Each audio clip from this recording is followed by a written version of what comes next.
Hatchet by Gary Polson, Chapter 8. At first he thought it was a growl. In the still darkness of the shelter in the middle of the night, his eyes came open and he was awake, and he thought there was a growl. But it was the wind. A medium wind in the pines had made some sound that brought him awake. He sat up and was hit with the smell. It terrified him. The smell was one of rot, some musty rot that made him think only of graves with cobwebs and dust and old death. His nostrils widened and he opened his eyes wider, but he could see nothing. It was too dark, too hard dark, with clouds covering even the small light from the stars, and he could not see. But the smell was alive and full and in the shelter. He thought of the bear, thought of Bigfoot and every monster he had ever seen in every fright movie he had ever watched, and his heart hammered in his throat. Then he heard the slithering, a slithering brushing sound near his feet. And he kicked out as hard as he could, kicked out and threw the hatchet at the sound, a noise coming from his throat. But the hatchet missed, sailed into the wall where it hit the rocks, with a shower of sparks, and his leg was instantly torn with pain, as if 100 needles had been driven into it. Ah! Now he screamed, with the pain and fear, and skittered on his backside up into the corner of the shelter, breathing through his mouth, straining to see, to hear. The slithering moved again. He thought toward him at first, and terror took him, stopping his breath. He felt he could see a low, dark form, a bulk in the darkness, a shadow that lived, but now it moved away. Slithering and scraping, it moved away, and he saw or thought he saw it go out of the door opening. He lay on his side for a moment, then pulled a rasping breath in and held it, listening for the attacker to return. When it was apparent that the shadow wasn't coming back, he felt the calf of his leg, where the pain was centered and spreading to fill the whole leg. His fingers gingerly touched a group of needles that had been driven through his pants and into the fleshy parts of his calf. They were stiff and very sharp on the ends that stuck out, and he knew then what the attacker had been. A porcupine had stumbled into his shelter, and when he had kicked it, the thing had slapped him with its tail of quills. He touched each quill carefully. The pain made it seem as if dozens of them had been slammed into his leg. But there were only 8, pinning the cloth against his skin. He leaned back against the wall for a minute. He couldn't leave them in, they had to come out. But just touching them made the pain more intense. So fast, he thought. So fast things change. When he'd gone to sleep, he had satisfaction, and in just a moment it was all different. He grasped one of the quills, held his breath, and jerked. It sent pain signals to his brain in tight waves, but he grabbed another, pulled it, then another quill. When he had pulled 4 of them, he stopped for a moment. The pain had gone from being a pointed injury pain to spreading in a hot smear up his leg, and it made him catch his breath.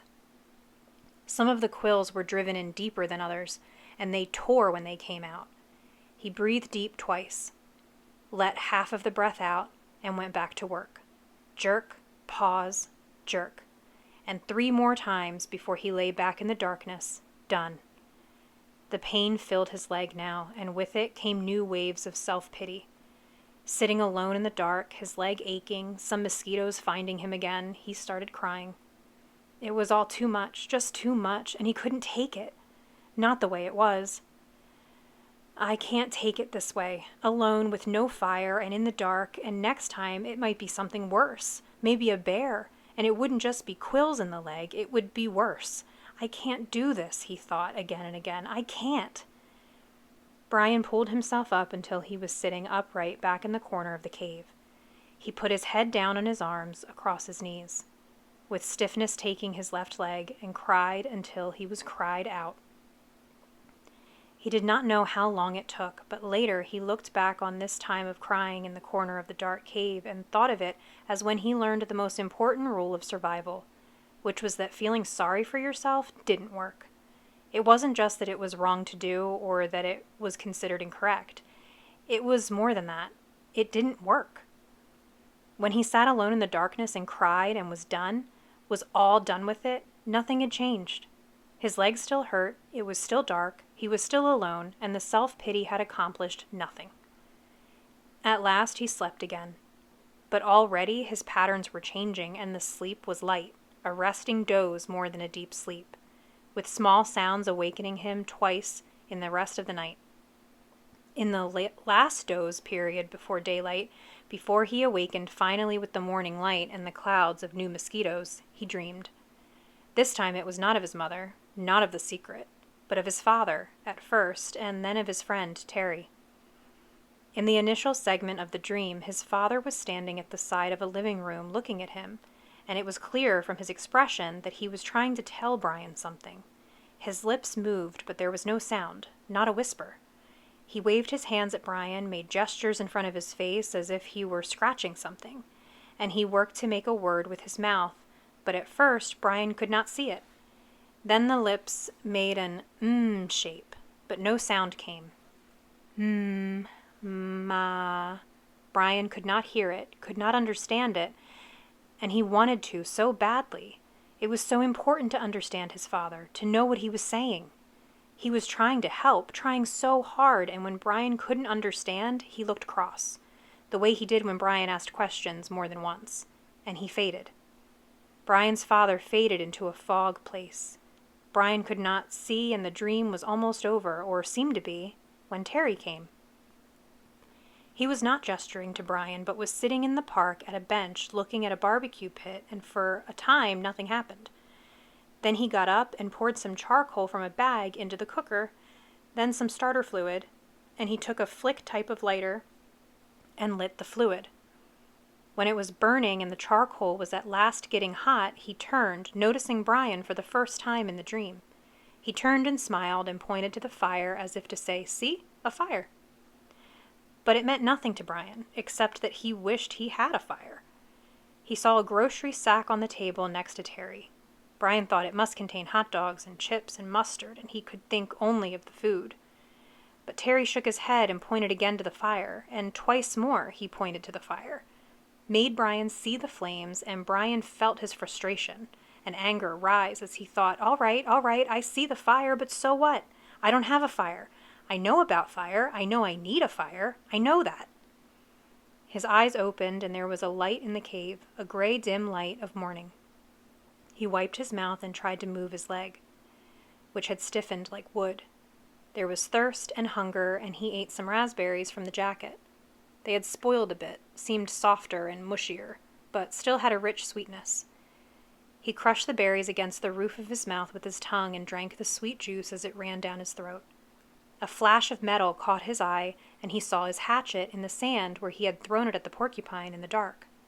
He scooched up, wincing a bit, when he bent his stiff leg and crawled to where the hatchet lay. He picked it up and examined it and saw a chip in the top of the head. The nick wasn't large, but the hatchet was important to him, was his only tool, and he should not have thrown it. He should keep it in his hand and make a tool of some kind to help push an animal away. Make a staff, he thought, or a lance, and save the hatchet. Something came then, a thought as he held the hatchet. Something about the dream and his father and Terry, and he couldn't pin it down. Ah! He scrambled out and stood in the morning sun and stretched his back muscles and his sore leg.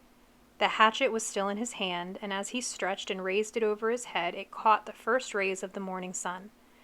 The first faint light hit the silver of the hatchet, and it flashed a brilliant gold in the light, like fire.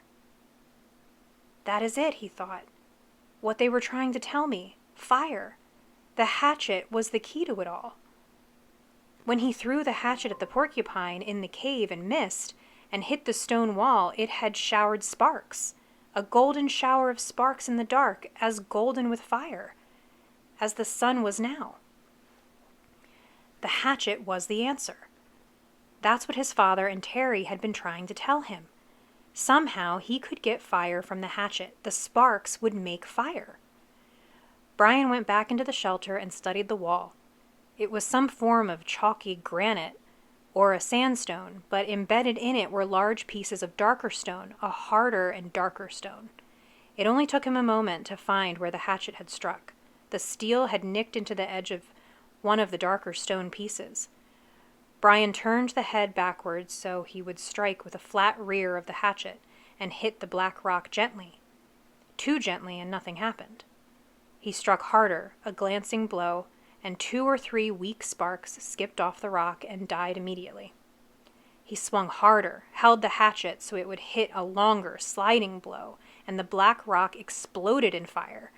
Sparks flew so heavily that several of them skittered and jumped on the sand beneath the rock, and he smiled and struck again and again. There could be fire here, he thought. I will have a fire here, he thought, and struck again. I will have fire from the hatchet.